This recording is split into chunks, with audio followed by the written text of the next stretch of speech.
What's up, geeks and gamers? It's Odin coming back with another video, and today we're going to be talking about Cobra Kai Season 2. This has been a very highly requested video for the channel. Jeremy really wanted to do it, but unfortunately because he's dealing with crazy Wi-Fi issues over on his cruise, he's not able to, and so he asked me to do it because, of course, I do whatever he tells me, but also because this show was freaking fantastic. If you've not seen Season 1 of Cobra Kai yet, I highly recommend it. This is going to be a spoiler-free review. I'm not going to be going into too much of the details of what's going on, except for just the basic plot elements that have pretty much been established from the end of the first season. So if you haven't even seen the first season and you're worried about spoilers, then you might want to stick away from it. But all the things I'm going to be talking about are really not major hardcore spoilers, because this isn't really, other than this season, there aren't any really crazy spoilers that are going to make people not be able to enjoy the show. The fun fact with this show is that when I was first introduced to it, I actually ended up watching the series finale first, thinking I was watching the first episode, because the way that YouTube Red is set up on YouTube TV is that when you go to the series, it literally goes to the last episode first and not the first episode. And so I thought to myself, you know, I wasn't even looking, I wasn't even paying attention. I was saying, oh, look, the first episode up, let me go ahead and click on it, watched it, and said, oh, damn, this was a damn good episode. I don't even know who these characters are, but they were able to tell me enough of the story for me to be able to understand exactly what was going on. And it wasn't until after the fact I realized, oh, I watched the series finale first, and then I went back to watch it all from from episode 1, and things of course started to make a hell of a lot more sense because I got character development, character arcs, etc.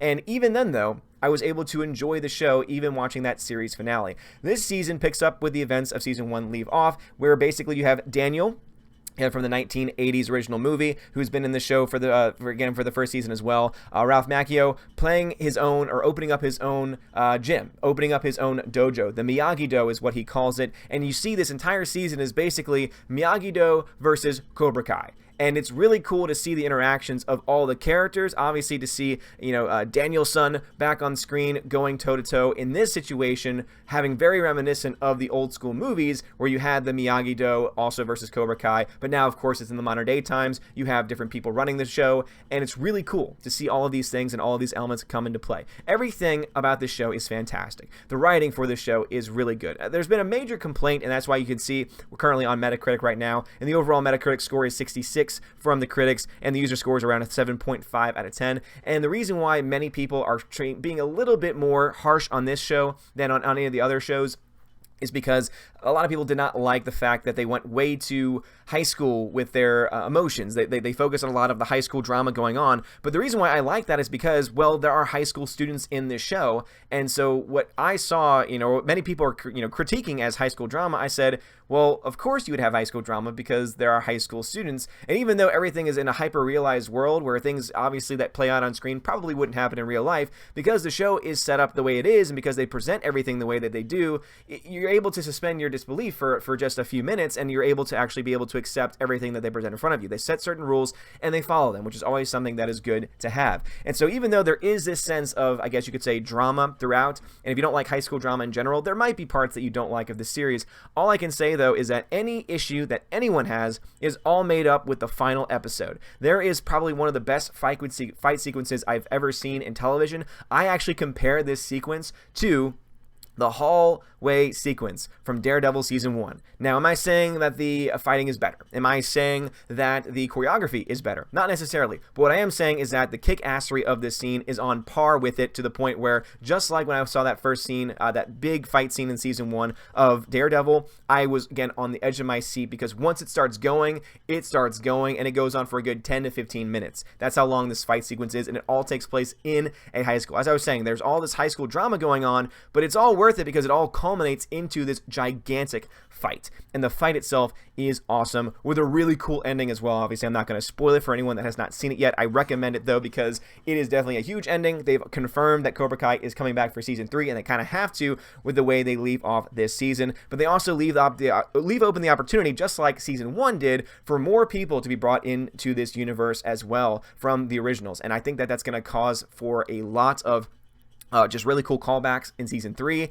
and even more action. If they're able, the only request that I would have for this show, as far as what Season 3 is going to provide, is more fights. Season 2 actually gave us more fights, I think, than Season 1 did, and especially with that gigantic Season 10, but I would love to see more fight sequences like that in Season 10. Obviously, you know, like in Episode 10, you obviously can't do that constantly. You can't just do that the entire show, because you have to be able to build characters. You have to have those slow moments where you develop these various things.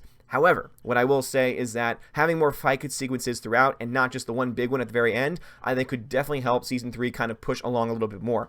I do think that it's going to be more drama-oriented even in Season 3 because of the events that happen at the end of the 10th episode, where it's kind of almost going to be forced to deal with certain things in a dramatic way, but hopefully they're able to keep that same sense of levity. That's what the great thing about this show is that it's able to stay both light, but also at the same time have a sense of seriousness to it as well when it needs to. And I think that's a very great combination of things. Not to mention, this show has been incredible when it comes to just totally flying in the face of the modern day identity politics movement. It's so funny to see some of the references that they make in this show. There's a great scene, and this might be, I guess, a minor spoiler. Not really. It's mostly just a moment. But if you want to be completely surprised by this show, then obviously you might not want to listen. But there's a part where all of a sudden, one of the persons that's new to Cobra Kai is there, and the shirt they have is like female power, female empowerment. And so basically, one of the you have one of the senseis coming in, and he's just like, whatever, and like just totally just disregards them and just tears them down. And then another part of the show, when you have one of the main characters on the screen on the phone with someone who's trying to join the Cobra Kai gym and the dojo, and basically says, "Oh yeah, we take boys and girls here." And then all of a sudden he hears something and says, "Wait, identifies as what?" And then it's great because this is so set in the 80s. It has that 80s vibe to it, and it's great because of that reason. And it also pokes fun at the modern day political movements. I think that it actually has a really good balance because it has diversity and it's not forced. Everything that they do with the characters actually makes sense. Because some people say, "Oh, well, isn't this character Mary Sue by your definition?" No, it's because when you look at the girl, you say, "Okay, no, she could definitely do exactly what she does in this scene." They never let her go beyond what would make sense in reality. It's not like the situation where you have, for example, in oh crap, what's the movie called? Solo. And you have all of a sudden this little teenage girl turn out to be the head of this group. That doesn't make any damn sense. That does not work. Physically, that just does not work. In this show, they make everything work within the physical parameters of not only the characters, but also what they lay out in the series. So for this series, I would have to give this, if I had to give a grade, since obviously I haven't done a grade for season 1 for this channel, I would give season 1 an A, and I would rather an A minus, and I would give this season a solid A. I think this season is better than season 1 because it keeps on telling the really great story. It has the great storytelling from the first season, but also has more action into it as well, and does a lot more creative things and a lot better things with the character arcs, I would say, than the first season did. So it takes the first season, runs with it, and makes it even better, which is exactly what a season 2 should do. And I'm very, very excited to see what season 3 is going to do. Anyway, guys, what are y'all's thoughts about Cobra Kai season 2? Cobra Kai Never Die. Again, fighting is much better in this season. Episode 10 is just so worth everything that might even cause just a little bit of chaos for you, maybe a little bit of anxiety for you when it comes to the drama that happens. But I think it all makes sense within the context of the show, and it all works in that build-up. Anyway, guys, let us know your thoughts about Cobra Kai Season 2. If you've seen it, please let us know your thoughts. If you've not seen it, do you want to see it?